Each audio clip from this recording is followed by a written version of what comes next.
Welcome to the in front of me Motorola Moto G50, and I'll show you how to change lock screen wallpaper on this device. So first you should go to the settings, and here just go to the display section.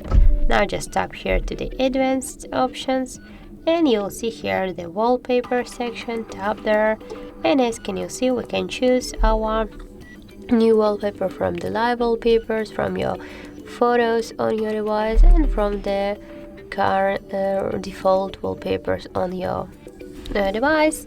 For example, we can go with the Earth one, and here you can just select one from these pictures. For example, we'll go in with this one.